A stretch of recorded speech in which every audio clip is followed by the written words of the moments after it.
Yan lang siya. Ay, nahulog. Kaya natin dito yung alamang.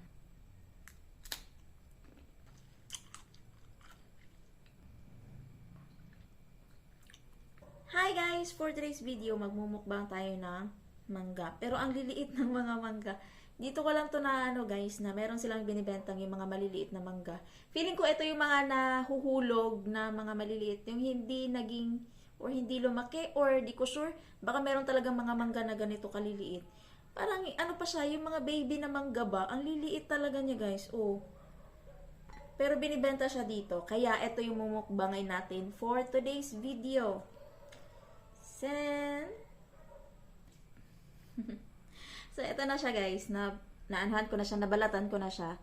Tingnan nyo naman. So, sobrang lambot or dahil bata pa siya guys, malalambot pa yung kanyang buto. Kaya, ang kailangan mo lang gawin is hatiin siya sa gitna, tapos tanggalin yung buto. Kaya ganito yung itsura niya.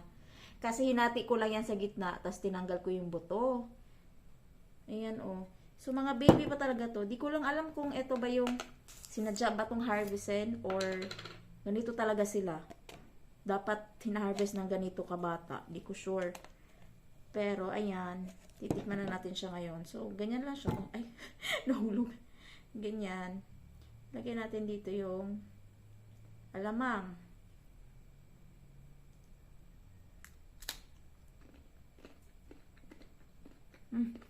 Ang crispy.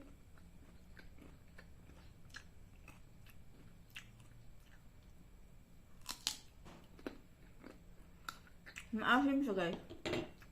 Kasi nga, kakaano pa lang yata nito eh.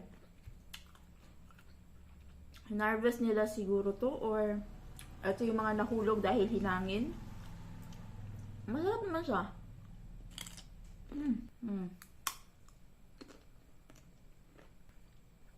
Ang liliit niya talaga.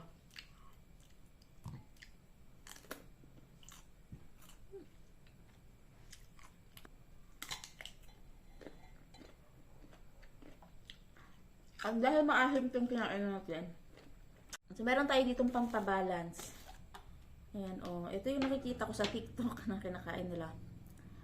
Tingnan natin. Kasi medyo matamis yata yun to.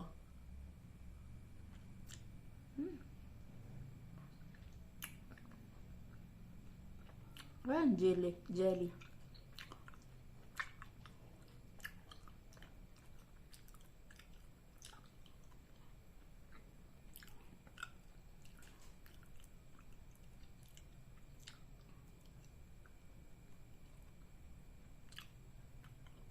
Parang siyang gummy bear na mango flavor.